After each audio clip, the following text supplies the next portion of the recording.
This is TWiT. Apple posted a response to, I guess we should go back in time and talk about Google's zero-day blog, publishing the story of an exploit, an iOS exploit, that they uncovered in February, responsibly notified Apple about. Apple fixed within a week. Back in February, Google was a little coy in their original post. They said they wouldn't say who the exploit took advantage of, but they called it a mass exploit because it took advantage of a variety. It was really a complex attack that took advantage of a variety of 0 days in iOS 10, 11, 12, 4 years worth of iOSs, and was on websites. So everybody who visited the website potentially with an iPhone was potentially hacked. This Project Zero blog talked about how anybody in a sensitive subgroup that might be under attack from a government would be, this would be a serious cause for concern.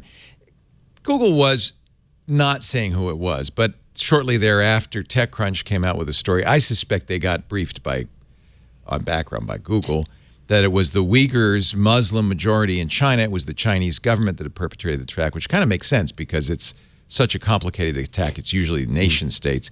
And usually nation states use these 0 days, which are millions of dollars often to get. They use them in targeted attacks on dissidents and individuals. But in a way, this was a targeted attack. It was on 8 different sites that were, Uyghur news, sites that Uyghurs would be likely to visit, although anybody who visited them from anywhere in the world would have been open to this attack. Apple wrote a response kind of slamming Google, saying it wasn't an en masse attack. So now that you know the background, let me read you the response, the Twitter response from Alex Stamos, who's former security officer at Yahoo, then at Facebook. He now teaches security at Stanford. He says he's a recovered CISO. Apple's response to the worst-known iOS attack in history should be graded somewhere between disappointing and disgusting. First off, disputing Google's correct use of indiscriminate when describing a watering hole attack, that is an attack on websites that attacks anybody who visits the website, smacks of, well, it's okay, it didn't hit white people. That might be going a little far. The use of multiple exploits against an oppressed minority in an authoritarian state makes the likely outcomes terrible. It's possible this data contributed to real people being re-educated or even executed. Even if we accept Apple's framing that exploiting Uyghurs isn't as big a deal as Google makes it out to be, they have no idea whether these exploits were used by the People's Republic of China in more targeted situations. Dismissing such a possibility out of hand is extremely risky. Then accuses Apple of not mentioning China because of the leverage China has over the world's most valuable public company. To be fair, Google's post also didn't mention China. But finally, the pivot to Apple's arrogant marketing is not only tone-deaf, but really rings hollow to the security community when Google did all the heavy lifting here. I'm guessing we won't hear Tim talk about how they're going to do better on stage next week. Since you cover security, we'll start with you, Seth. Sure. That was a lot of facts. Yes. There's a lot in there. Now I want to know what you think about it. First of all, was Alex right? Do I think Alex is right in this case? Absolutely. Yeah. Absolutely. I think, security often winds up being a sort of the brakes on a car for tech.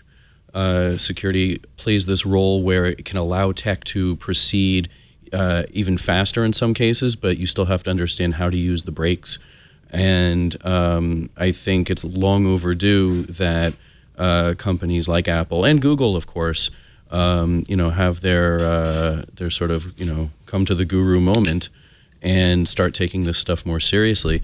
And one of the challenges is that it requires the security teams from these different companies to interact more and better. Yeah.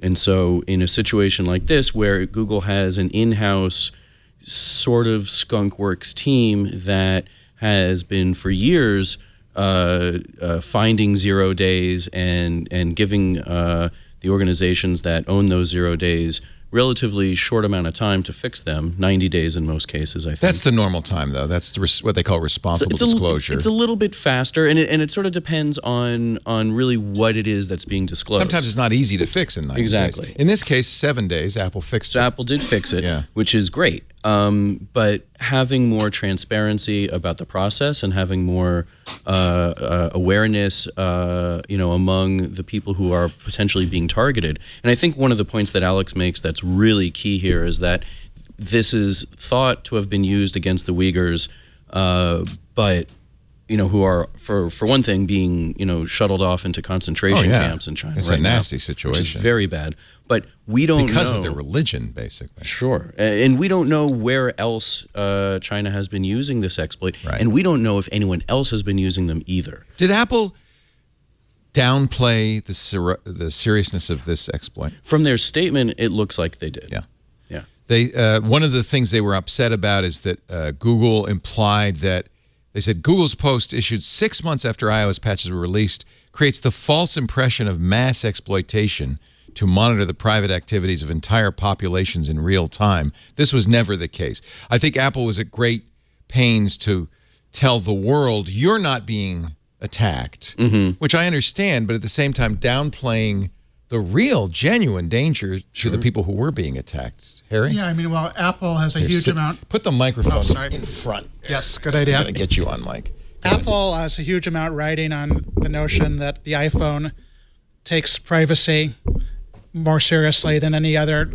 Yeah, they're platform. the ones who are saying we're the most secure platform. I mean, they literally run ads about this stuff, and so they're not surprisingly really sensitive about stuff that might lead average consumers to believe that they aren't taking this seriously or are asleep at the wheel. And it feels like you can read that into the comments they put out. Apple accused Google of stoking fear among all iPhone users that their devices have been compromised. This was never the case. And it's possible for something to be really serious, even if it is likely that average consumers in the U.S. Were never targeted. And I think also the fact that it's Google who discovered this and told the world about it probably plays a part. That this was discovered by Apple's principal competitor. And there's absolutely no reason to think that the people at Google who discovered this have any vested interest in making Apple look bad. But I imagine that played into Apple's reaction to it as well. Yeah, well, in fact, on MacBreak Weekly, we talked about it. And Renee Ritchie said this is an attack by Google. They conspicuously admit other Google vulnerabilities, but this wasn't about that. This was a standard kind of blog post about an exploit. And then another thing is the fact that this involves China, this incredibly important market for Apple. But this all boils down to a human rights issue, and I would have liked to see Apple acknowledge that in this response, and having acknowledged that, they could point out that this was pretty much targeted and does not mean that that the iPhone is broken as a platform security-wise. That's a pretty far bridge to take. That iPhone security is broken, but for consumers to think that whether you're consumers in first world countries or whether you're consumers using third-hand iPhones, to think that because you're on an iPhone you're secure is also nonsense. Sure. And the marketing of security has been, at Apple has been, this is because we're privacy forward, we're also security forward, and that hasn't always been the case, and it's misleading to consumers. It would be more accurate for Apple and everybody else to say, if you're a target, especially if you're a target of a nation state, you're pretty vulnerable no matter what device you're using. You shouldn't say, I'm just going to use an iPhone and I don't have to worry, right, Jason? Yeah, certainly. This is also a similar argument like with Mac, right? There are a lot of people that I use a Mac. Macs. I don't have to worry about viruses. I don't have to worry about malware. Right. If you are targeted, you are vulnerable. All of these platforms have 0 days. They all have vulnerabilities, and now the level of attacks that can access devices and target people are so sophisticated and so powerful that it's a very vulnerable place to be for all of us. And journalists, I want to point out too, are increasingly being targeted for these kinds of things. And so it's that does make it a scary time, and a time where you do have to be more careful than ever and more thoughtful than ever. What about Stamos's implication, Jason, that Apple downplayed it because they have to be careful with China, which is a very important market for them? Do you think that's the case? Yeah, I don't know. It's so hard to say. There's a lot of he said. I guess he said, she said, they said. There's no women involved at all. Yeah. A lot of they said in this. That it's hard to find people's motivations, and there's not a whole lot of breadcrumbs that lead us to one direction. Yeah, that's fair. I wouldn't want to impugn Project Zero's motivations, but I wouldn't want to impugn Apple's either. Agreed. I think Apple's real point with this release was to reassure the general public that you're not being attacked, but it was a little tone deaf because a minority was being attacked and life was at risk. And I think Stamos does have a good point in that regard. It doesn't seem like Apple is being disingenuous, or that they don't have. They weren't underplaying it. But it does it is a good example of how security and marketing are all mashed together and difficult to separate. And I think that was actually Stamos's original point, which is don't let your Marcom guys undermine the good work your security guys are doing. Right. Yeah. Melanie Ensign tweeted in response to something that Stamos had wrote. Stamos said, I've worked for companies that took too long to publicly address their responsibilities. This is not the path you want to take. Facebook. Yeah. That's why he left Facebook. Yeah. Facebook. But also Yahoo. And he left Yahoo. That's right. And he left Yahoo for He's worked for two very companies. similar reasons. Yeah. He says Apple does some incredible security work, but this kind of legal comms driven response can undermine that work. Right. And he's saying this to Apple employees: demand better. And I think that's a really important point, that for one thing, there's not going to be a lot of external forces, I think, that are going to be able to change how companies operate in this instance. It has to be coming from the inside, and it has to be coming from the security teams saying to the rest of the company, hey, stop screwing us. And then Melanie, who worked at Facebook with Alex, and I think she's now at Uber, is a great security comms person, said, the problem in Facebook's case was that the legal comms response was actually a policy political response. Right. And I think that's what's happening here. That's what's happened at Apple as well. It's policy political, and it's concern about legal issues, not about the security issues that are really at stake here. What's the takeaway for everybody who uses iPhones? Throw them out. That's exactly what Apple's worried that you might say.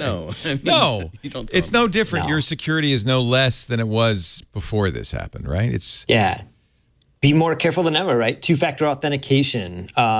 Be real mindful about apps that you install. Look at the permissions that those apps are taking. Some of them are pretty egregious. And the scary thing is, some of them are apps that are supposed to help you with security. We just published an article this past week about 5 reasons why you should never use a free VPN. A lot of the free VPN apps out there that people are downloading, right, to help protect their security, they can end up getting you infected with malware and spyware and tracking software and all kinds of things. So, unfortunately, it's a tough time to be a consumer and to have to deal with all of the security and privacy issues out there. And this is going to continue to multiply over the next few years. So, all of us have an important job to do in helping whatever ways we can to inform the public, to help them find easy ways and on-ramps to protect themselves in ways that aren't going to be too onerous. Because we know if it's the thing with security, if it's too onerous, people just opt out and they won't do it. And then they end up vulnerable.